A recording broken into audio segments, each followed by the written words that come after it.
तो जी हम घर से निकले, अपना बस्ता उठाया और अपना पासपोर्ट लिया और अभी हम टीएलएस के ऑफ़िस में अपना पासपोर्ट उनके मत्थे मारेंगे और अपने बायोमेट्रिक्स उनको देंगे अपना यूके का वीज़ा अप्लाई करने के लिए। तो जो ही आप इस बिल्डिंग के अंदर आते हैं, पहले तो आपकी धड़कनें बहुत ही तेज़ होती हैं, जैसे कि मेरी भी थी, और आपको समझ नहीं आता आपने राइट जाना है या लेफ़्ट जाना है। तो बिल्डिंग के जब आप अंदर जाएँ तो आपने जाना है राइट, और जब हम राइट मुड़ गए, आपको सामने दिख रहा होगा उबर वालों का ऑफ़िस।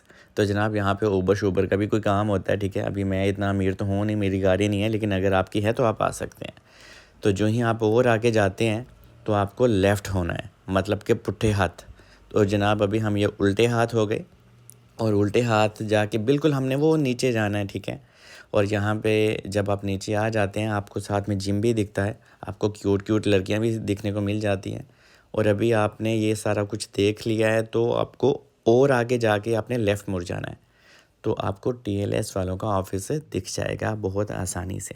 और हमारी अपॉइंटमेंट है 9 बजे और मैं पहुंचा हूँ 9:07 आते हूँ, पता नहीं क्यों होता है, लेकिन फ़िलहाल हमें हमारा ऑफिस मिल गया तो अभी अंदर चलते हैं। यहाँ से स्टार्ट करते हैं। मैंने पहले भी अपना यूके का वीजा अप्लाई किया था जो कि एक्सपायर हो गया, और 6 महीने का मुझे वीजा मिला था यूके का, और अभी फिर से मैं 6 महीने के लिए ही अप्लाई कर रहा हूँ। और पुर्तगाल में टीएलएस वालों का ऑफिस कहाँ पे है? ये राटो मेट्रो स्टेशन के पास है। तो मैं अभी वहां पे गया था और सारी अपनी ये वाली फाइल और अपना पासपोर्ट उनको दे के आ गया, और 2 से 3 हफ्ते में वो मुझे मेरा पासपोर्ट वापस मेरे घर में सेंड कर देंगे, और उसके ऊपर या तो रिजेक्शन होगी या फिर वीजे का ठप्पा लगा होगा। ये सारे के सारे मेरे डॉक्यूमेंट्स हैं, ठीक है, जो मैं टीएलएस के ऑफिस में अपनी अपॉइंटमेंट के लिए साथ लेके गया था। अब आप लोग भी अपने अपॉइंटमेंट्स पे जाएं पुर्तगाल में टीएलएस वालों के पास, तो आप लोगों को भी अपनी चेकलिस्ट साथ लेके जानी है। वो खुद ही आपके एक पेपर निकाल लेंगे। मैं ये सारे लेके गया था, उसने खुद ही मेरा एक पेपर जिसके ऊपर प्राइस लिखी हुई थी कि हाँ मैंने टीएलएस की पेमेंट पे किया है, तो उन्होंने वही निकाल लिया। तो ये मेरी चेकलिस्ट भी है, आप लोग देख सकते हैं।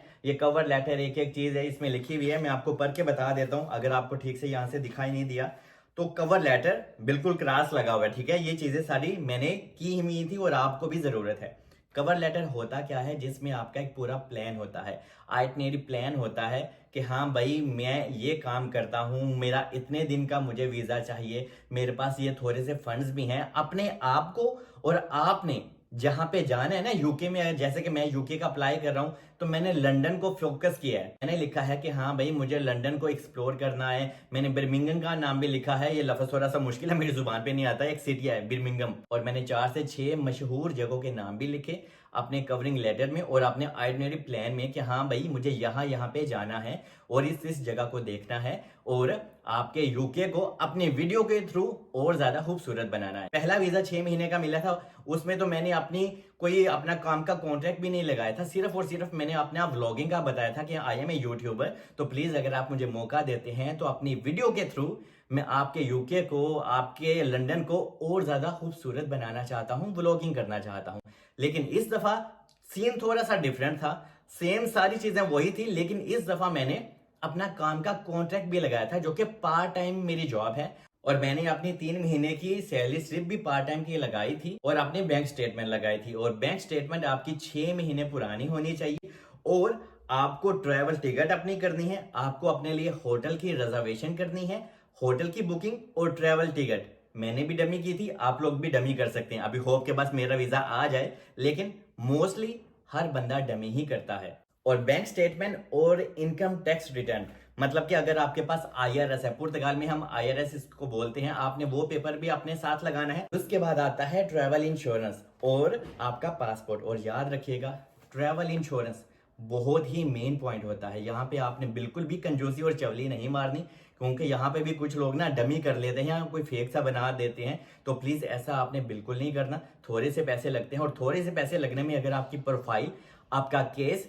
स्ट्रॉन्ग होता है तो क्यों नहीं यार। एजेंट लोगों को तो आप इतने पैसे दे देते हो, और अगर 20-40 यूरो में आपकी फाइल, आपका केस अच्छा हो जाता है, तो यार एम्बेसडर आपसे खुश हो जाता है और आपको वीजा मिलने के चांसेस थोड़े से अच्छे हो जाते हैं। और मैंने अपनी इंश्योरेंस कितने की पे की थी?